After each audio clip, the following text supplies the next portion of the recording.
है कि पाकिस्तान पर असदुद्दीन ओवैसी ने बड़ा हमला बोला है। उन्होंने कहा है, बल्कि चेतावनी दी है कि पाकिस्तान सुधर जाए वरना हम सुधार देंगे। दुआ करिए कि पाकिस्तान सुधर जाए। पहलगाम अटैक के बाद हमने देखा कि बहुत अटैकिंग है लगातार असदुद्दीन ओवैसी पाकिस्तान को लेकर, और किस तरीके से उन्होंने पाकिस्तान को फिर चेतावनी दी है वो देखिए। और जो ताकतें इस मुल्क में दहशतगर्दी के जरिए मासूम लोगों को कत्ल कर रहे हैं, अल्लाह उन दहशतगर्दों का खात्मा कर दे। और याद रखिए, ये हमारा वतन है जिसकी बारे में हदीस शरीफ में आया है कि इमाम हाकिम ने अपनी किताब में लिखा, हज़रत अली से रिवायत है कि अल्लाह के रसूल सल्लल्लाहु अलैहि वसल्लम ने फरमाया कि मुझे हिंद से ठंडी हवा आती है, कि मुझे हिंद से ठंडी हवा आती है। तो इसीलिए किसी शायर मशरिक़ ने कहा था कि मीर अरब को जहां से ठंडी हवा आई वही मेरा वतन है, वही मेरा वतन है।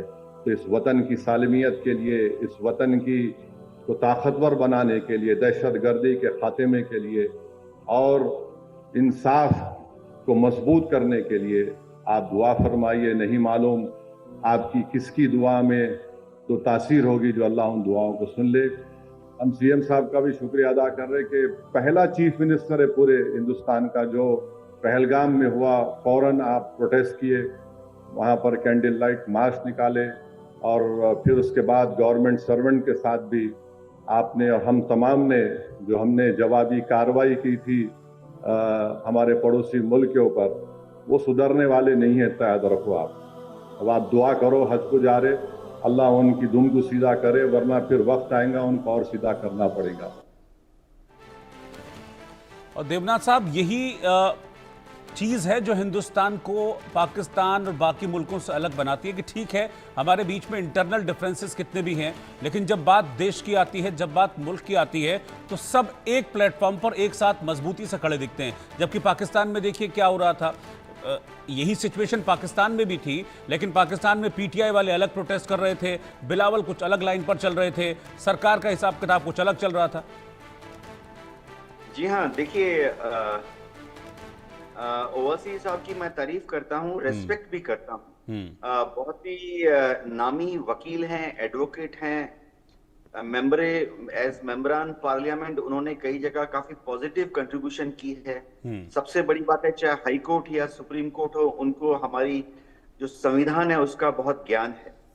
और मेरे ख्याल से सबसे बड़ी बात हम सब गर्व कर सकते हैं कि ठीक है, हम सबके अलग अलग झुकाव होता है किसी पर्टिकुलर पॉलिटिकल पार्टी की तरफ, या हम सब अलग अलग जाति धर्म विशेष से आ सकते हैं, हम सबका एक इज्म जो होता है वो अलग अलग है। लेकिन जब दुश्मन हमारे सामने, तो भारत की हमेशा ये खूबी रही है कि हम सब अपने अपने अलग अलग विचारधाराओं को छोड़कर उस समय के लिए दुश्मन के विरुद्ध एकजुट हो जाते हैं और जानते हैं कि डेमोक्रेसी है, भारत सरकार के साथ मजबूती से खड़ा होना पड़ता है। तो ये भविष्य के युद्ध के लिए भी या भविष्य में भी जब हम पाकिस्तान के साथ ऑपरेशंस में एंगेज हैं लागू होता है। लेकिन मैं कहना चाहता हूं कि जो थोड़े बहुत 1% लोग जो हैं वो जो अभी भी भ्रमित हैं, उनको भी इससे सीख लेनी चाहिए। ठीक है, अगर आपका कुछ मतभेद है अभी पॉलिटिकल पार्टी से जो सत्ता में है, ठीक है, लेकिन आप प्लीज अपना मतभेद पब्लिक मीडिया में लाने के पहले इस चीज का सीज फायर का या युद्ध बंदी का इंतजार कीजिए। उसके बाद पार्लियामेंट में फ्लोर आपका है लड़ाई के बाद। बिल्कुल जी। अच्छा देवनाथ साहब, एक चीज और, कल बड़ा एक स्टेटमेंट जो इशाक डार का है वो बड़ा सुर्खियों में रहा, 18 मई वाला स्टेटमेंट कि 18 मई तक सीज फायर है। इसको लेकर तमाम तरह के रिएक्शंस भी पाकिस्तान से आए, बल्कि बिलावल भुट्टो तो बड़े धमकाने वाले अंदाज में कह रहे थे कि अगर 18 मई को सीज फायर खत्म हुआ तो फिर इसके परिणाम बड़े खतरनाक होंगे। ये पाकिस्तान ये धमकी देने की कोशिश कर रहा है क्या? मतलब क्यों, जब सीज फायर को लेकर बातचीत हो रही है, अभी चीजें ठीक चल रही हैं, तो उसके बीच में इस तरह के उकसावे वाले स्टेटमेंट्स क्यों? रोहित जी, बिलावल जी जो हैं थोड़ा, चलो मैं टीवी में बोलना नहीं चाहिए, बोल ही देता हूँ, थोड़ा सा मंद बुद्धि है। उनकी राजनीतिक पकड़, राजनीतिक सोच समझ पर सभी को संदेह है, पाकिस्तान के लोगों को भी संदेह है। डेफिनेटली इंटरनेशनल पॉलिटिकल अफेयर्स या भारत पाक के बीच में मिलिट्री जो आकलन है उसको उनको कुछ मालूम नहीं है कि देखिए ये 18 में इसका सिग्निफिकेंस क्या है मैं बताता हूं। जब भी एक सीज फायर होता है, सीज फायर में क्या होता है कि आप तय कर लेते हैं कि हम बातचीत करेंगे। अब वो सीज फायर या तो हमेशा के लिए होती है, यानी परमानेंट युद्धबंदी हो गई, युद्ध करेंगे ही नहीं अब। जैसे कि हमने 1965 के युद्ध में ताशकंद, 1971 के युद्ध में शिमला समझौता, लाहौर डिक्लेरेशन, जो भी हो।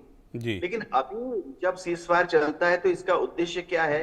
जैसे हमने कह दिया है कि ऑपरेशन सिंदूर अभी जारी है, तो जाहिर बात है पाकिस्तानी पक्ष भांपना चाहेगा कब तक जारी है। तो एक समय अवधि की हमेशा एक आदान प्रदान होता है डिप्लोमेटिक पार्लेंस में।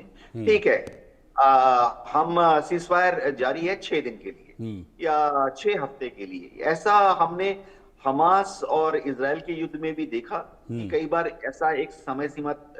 उसका मतलब क्या है कि उभय पक्ष एक दूसरे के ऊपर जोर डाल रहा है, दबाव डाल रहा है कि तब तक आप हमारी शर्तों को मान लीजिए, या कम से कम तब तक आप हमारी शर्तों को पढ़ लीजिए और समझ लीजिए। ऐसा नहीं है कि 18 तारीख के बाद रात के 12 बजे पाकिस्तान हम पर हमला कर देगा या हमारे जो हवाई जहाज हैं वो टेक ऑफ कर लेंगे, ऐसा नहीं है। हर सीज फायर एक्सटेंड होता है, 100% एक्सटेंड होता है। अगर उभय पक्ष एक समझदारी से आगे कदम बढ़ाए।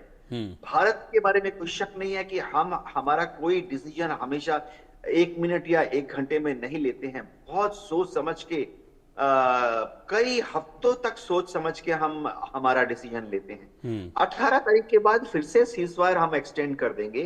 हमारा पर्पस यह है कि पाकिस्तान सिर्फ एक छोटी सी चीज मान जाए, अरे भाई कश्मीर की तरफ देखना बंद करो। बस जिस दिन पाकिस्तान हमें चलो चुपके से बंद कमरे में behind the camera, of camera बोलते कि अब से वो पाकिस्तान में जब आएंगे तो सिर्फ सैर सपाटा करने आएंगे, बम फटाने नहीं आएंगे, तब से मैं आपको बताता हूं भारत तो अपने बॉर्डर खोल देगा, उनके साथ बिजनेस, ट्रेड और मोस्ट फेवर्ड नेशन का दर्जा दे देगा।